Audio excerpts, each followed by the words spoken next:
but in traffic it is restricted.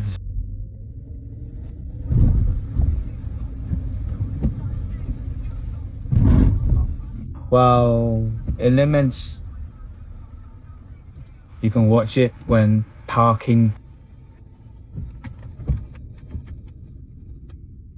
Okay, at this time, we plug this remover into the mobile phone for use.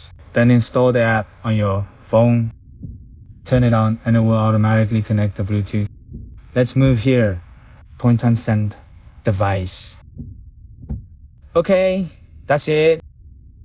Well, then we get the car going. So there's no limit. You can use it all the time. Well, then what about when we need to navigate?